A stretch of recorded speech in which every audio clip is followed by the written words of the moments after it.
যখন বলে বিএনপি সন্ত্রাসী সংগঠন, তখন আমি মুখ বন্ধ করে থাকতে পারি না।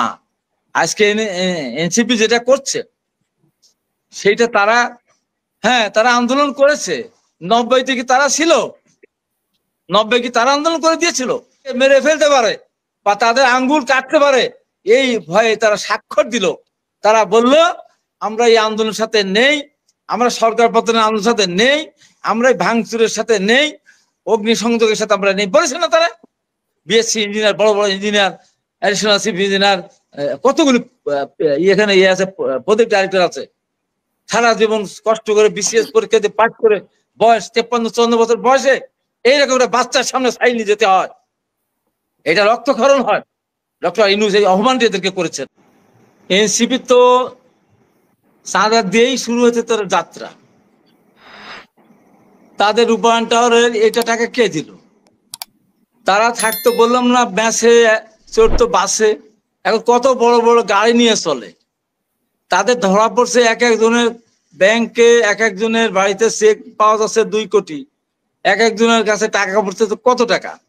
তাদের পরিবর্তন কত হয়েছে এর হিসাব আছে। তারা বিএনপিকে চাঁদা, যারা চাঁদা দিয়েই যাতে যাত্রা, এই যে বড় বড় যে যাচ্ছে পদযাত্রীকে টাকা দিচ্ছে কে? টাকা তো আমরা দিচ্ছি না, টাকা মেয়েদের আফসার দিচ্ছে না, আফসারাই দিচ্ছে না, টাকা দিচ্ছে আওয়ামী লীগের সময় যারা দুর্নীতি করে টাকার পাহাড় গড়েছে, তারাই বাঁচার জন্য, তাদের সাথে সম্পর্ক রক্ষা করার জন্য তারা এনসিপিকে টাকা দিচ্ছে। পুরো অবৈধ টাকা তারা ওখান থেকে নিয়ে তারা, বললাম তো, ড্রেনের মধ্যে সাবান দিয়ে যত কৌশলী করেন গা পরিষ্কার হবে না, গন্ধ যাবে না। এনসিপি মানুষের টাকা নিয়ে, অবৈধ টাকা নিয়ে তারা রাজনীতি করে। কি রাজনীতি ভরসা দিবে?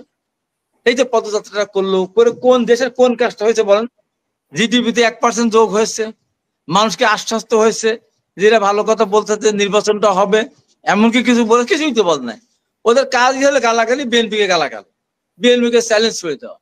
আর আমার ভাই আফসার যে কথাটা বললেন, আমি বিনীতভাবে বলতে চাই, আমার আজকে রক্তের ভিতরে আগুন ধরেছে, রক্ত টকবক করে ফুটছে। তাকে আমি এতদিন দেখি নাই। ওই ফয়জুল্লাহ, ডক্টর ফয়জুল্লাহ যে ভাষায় কথা বলেছে, গিনিস বুকে বিএনপির নাম লেখা হবে। ওরা বলেছে বিগত দিনে সরকারের বিরুদ্ধে দেশে আন্দোলন করেছিল, এখন বিএনপির বিরুদ্ধে সারা বাংলাদেশের মানুষ নেমেছে, আওয়ামী লীগ পালিয়েছে, এরাও পালাবে। এই কথা বলার পর হাবিব চুপ থাকতে পারেন না।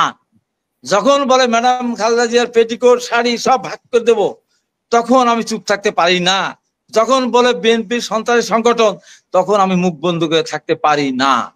আজকে এনসিপি যেটা করছে সেইটা তারা আন্দোলন করেছে। 90 থেকে তারা ছিল, 90 কি তারা আন্দোলন করে দিয়েছিল। আমরা 9 বছর টার্গেট নিয়ে ছাত্রদের 10 দফা প্রণয়ন করে আমরা মাঠে নেমেছিলাম। সেদিনও দেখা মাত্র গুলি 144 ধারা আমরা ভঙ্গ করেছি। আমরা রাজপথে গিয়েছি, সেলিম আমার হাতে ধরা ছিল, দিলওয়ার পাশে ছিল, দিবালি শাহ, রাহুল, জয়নাল, এই যে শুরু হয়েছিল শাহজাহান সিরাজ, তারপরে ওখানে সেলিম দেওয়ার পরে আসলো এদিকে বসুনিয়া, নূর হোসেন, জীবন্ত পোস্টার, সব ভুলে গেছি আমরা। জীবন্ত পোস্টার নূর হোসেন সরেচার নিপাত গন্ধমুক্তি বুকে পিঠে লিখে নিয়ে আসলো। সেখানে জিহাদ লিখেই নিয়ে আসা চিরকুট, শহীদ ডাক্তার মিলন শহীদ হলো।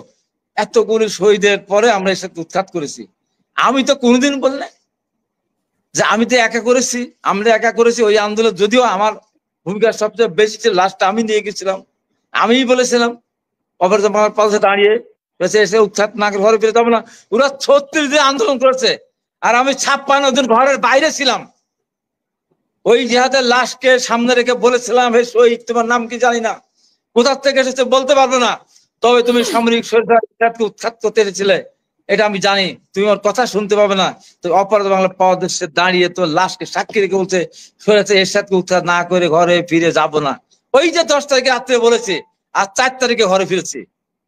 আমাদের তো জ্বালা আছে, কত কষ্ট, কতবার মার খেয়েছে, এরশাদ কতবার বসতে চেয়েছে, টাকা পয়সা মন্ত্রী দিতে চেয়েছে, লাস্টে বুলেট উপহার দিতেছে, জানো ওইটাই গ্রহণ করবো। আর এরা আজকে কথা বলে, হারুনের হোটেলে ধরে নিয়ে গেল ডিবি অফিস নিয়ে, মানুষ বিক্ষিপ্ত বলে হারুনের হোটেল, সেখানে নিয়ে সারা পৃথিবী দেখলো, তার মা বাপ দেখলো, আমরা দেখলাম, জাতি দেখলো। সেখানে হারুনের ক্ষমতা ছিল না ওদের একটা আঙ্গুল কাটা। মেরে ফেলা তো দূরের কথা, কত মানুষ শহীদ হলো, কত বাচ্চারা শহীদ হলো, শহীদের রক্তের দিকে তাকালো না, মানুষের জীবনের কোনো মূল্যের কথা তারা মনে করলো না। তাদেরকে মেরে ফেলতে পারে বা তাদের আঙ্গুল কাটতে পারে এই ভয়ে তারা স্বাক্ষর দিল। তারা বলল আমরা এই আন্দোলনের সাথে নেই, আমরা সরকার পতনের আন্দোলনের সাথে নেই, আমরা ভাঙচুরের সাথে নেই, অগ্নিসংযোগের সাথে আমরা নেই, বলেছে না তারা?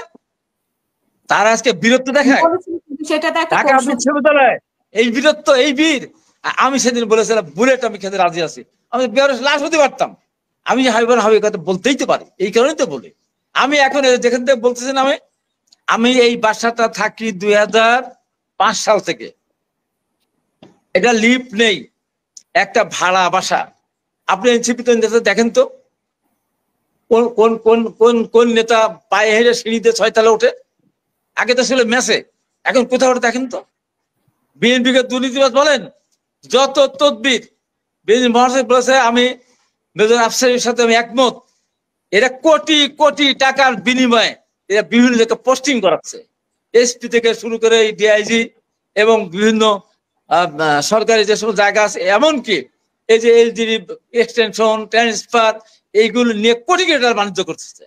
আজকে আসিফ মাহমুদের বাবা কি সাম্রাজ্য গড়ে তুলতো, ওখানে আজকে একটা ভিডিও দেখলাম, ভিডিও দেখে আমি থাকতে পারি, যেভাবে নৃশংসভাবে হত্যা করা হয়, এক বাড়িতে 3 জনকে হত্যা করার পর, টুকরা টুকরা করার পর, আরো বাদ বাকিগুলো এখনো আহত আছে এবং তারা পালিয়ে বেড়াচ্ছে। তো এত বড় সাহস পায় কোথায়? কোথায় পায় এত সাহস? বিএনপির বিরুদ্ধে কথা বলে। হ্যাঁ, আমরা তো তাদের সমীহ করি, আমাদের কথা বলেন যে হ্যাঁ বেগম খালেদা মুক্ত হয়েছে, আপনারা মুক্ত, আমরা মুক্ত হতাম, আজ হোক আর কারো মুক্ত হতাম, কিন্তু তারা কি মন্ত্রী হতে পারতো?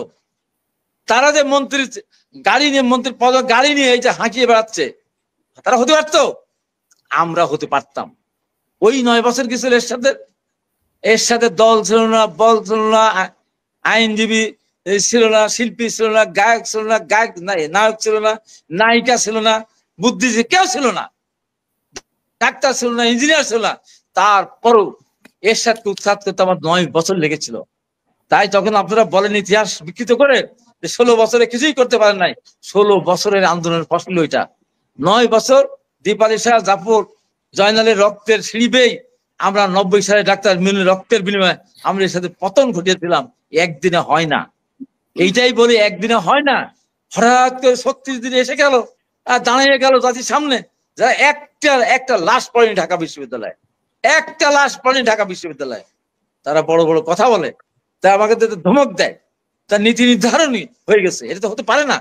এই যে মাথার উপর, আমি কালকে এলজিডি সচিবের সাথে আমি বৈঠকে বসছিলাম, আরো 2-1 জনের সাথে, তাদের চোখ দিয়ে ঝরঝর করে পানি পড়ে। জানেন আপনি, এই বাচ্চাদেরকে এলজিডির মধ্যে একটা বিরাট মন্ত্রণালয়ের দায়িত্ব দিয়েছে, যে শত শত বিএসসি ইঞ্জিনিয়ার, বড় বড় ইঞ্জিনিয়ার, অ্যাডিশনাল চিফ ইঞ্জিনিয়ার, কতগুলি এখানে আছে, প্রজেক্ট ডাইরেক্টর আছে, সারা জীবন কষ্ট করে বিসিএস পরীক্ষা দিয়ে পাঠ করে বয়স 53-54 বছর বয়সে এইরকম একটা বাচ্চার সামনে সাইন নিয়ে যেতে হয়, এটা রক্তক্ষরণ হয়। ডক্টর ইউনূস এই অপমানটি এদেরকে করেছেন। এই যে অবস্থা, এটা যে ভাষায় কথা বলে, আপনাদের সবার উচিত, এই জামাত শিবির রাজাকার, আমি কেন রাজাকারের বাচ্চা বলছে, যে ভাষায় কথা বলছে আপনি ওইটা আপনি দেখেন, না তো আপনার নাম্বার দেন, আপনি পাঠাচ্ছি, ওইটা শোনার পর আপনি আফসার ভাই আপনি ঠিক থাকতে পারবেন না। এ কি বলে, কি বলে বিএনপির নাম গিনিস বুকে উঠবে। সেদিনের এই যে অপরাধ যেটা করেছে, এই অপরাধের জন্য তাদেরকে বিচারের সম্মুখীন হতে হবে। হত্যা হলো পুরান ঢাকায় ভাঙড়ি ব্যবসায়ী, সেখানে আমাদের দায় দায়িত্ব কি? তারেক রহমান এখন কোথা থেকে আসলো এইটা জানার পরে, তারেক রহমান, ওরা একসাথে ঘুরতো, একই সাথে তারা বন্ধু, একই সাথে ব্যবসা করতো, সেখানে যুবদলের 2-1 জন ছিল, সাথে সাথে তাদের বহিষ্কার করা হচ্ছে, থানা যেন গ্রেপ্তার করে সেটা বলা হয়েছে। এমনকি বিএনপির কোন আইনজীবী তাদের আইনজীবী হিসাবে নিয়োজিত হবে না। এত বড় কথা বলার পরেও ওই রাত্রিবেলায় বিএনপির অনেক জায়গায় ব্যানার ছিঁড়ে ফেলা হলো, বিলবোর্ড ভেঙে ফেলা হলো, চেয়ারম্যান পোস্টার বানানো হলো, খালেদাদের বিরুদ্ধে কথা বলা হলো, তারেক রহমানের বিরুদ্ধে স্লোগান দেওয়া। কেন? কারণ কি? কোন কারণটা? তারেক রহমান কি বলেছে? তারেক রহমান ছিল আমরা তাদের বিরুদ্ধে ব্যবস্থা নেওয়ার জন্য বলেছে। তাই আমার রক্তের হতে আগুন ধরেছে, বিনা কারণে আমার বিরুদ্ধে আপনারা মিছিল করলেন, আমি বিনা দোষে আমার উপরে আপনি দোষ চাপাবেন আর বলবেন যে গিনিস বুকে নাম উঠবে যে বাংলার পৃথিবীর মানুষ সরকারের বিরুদ্ধে আন্দোলন করে, আর এখানে একটা দলের বিরুদ্ধে আন্দোলন করে, একটা চাঁদাবাজ দলের বিরুদ্ধে আন্দোলন করে। লজ্জা করে না? যারা দেশের স্বাধীনতা বিশ্বাস করে না, এখনো স্বাধীনতা বিশ্বাস করে না, এখনো তারা বলে এটা গন্ডগোলের বছর, এখনো বলে কয়েকদিন মানুষ গন্ডগোলে ওখানে নিহত হয়েছে, আর তারা বড় বড় কথা বলবে, আর সেই কথা শুনে আমি বলছে এরা এত নিমখারাম।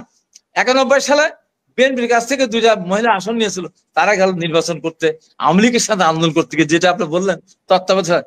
ওই ওই ওই মাগুরাতে আমি সেদিন দাঁড়িয়ে শেখ হাসিনার সামনে হরতালে পরে বলেছিলাম, এখানে মুনির, শহীদ মুনির শুয়ে আছে, ছাত্রলীগ নেতা, পলিটিক্যাল ছাত্র নেতা, ওর ভাই এখানে আসছে। আমি বলছি, ওর বাবা আমাকে ডেকেছিল ওর বাড়ি যাওয়ার জন্য, আমি গিয়েছিলাম খুলনা থেকে আসার পথে বাবার সাথে কথা যাচ্ছিলাম যে নির্বাচন যদি মাগুরা সুষ্ঠু হয় তাহলে মনিরের কবর আমি জিয়ারত করব, তা নাহলে আমি যাবো না। যেহেতু নির্বাচন সুষ্ঠু হয়নি, মাগুরা দায়ী স্বীকার করছে। আমি বলেছিলাম শেখ হাসিনাকে উদ্দেশ্য করে, আপনাকে এখানে বলে যেতে হবে আর কোন দলীয় সরকার নির্বাচন যাবেন না। এইটাই ছিল ইতিহাস, এইটাই প্রকৃত জিনিস। আমি ওই মিটিংটা ওখানে পরিচালনা করেছিলাম মাগুরা। তারপরে এই যে আসলে দলীয় সরকার নির্বাচন যাবে না, তারপরে পলিটিক্যাল টার্ম, সেটা তত্ত্বাবধায়ক সরকার হোক, নিরপেক্ষ সরকার হোক, নির্বাচন সরকার হতে পারে। তাই বলে যে আমাদের কৃতিত্ব, হ্যাঁ ঠিক আছে, কৃতিত্বই যদি না, আবার তাহলে 2001 সালে বিএনপির সাথে নির্বাচন আসলো কেন বলেন? কেন আসলো? আপনাকে পরে আবার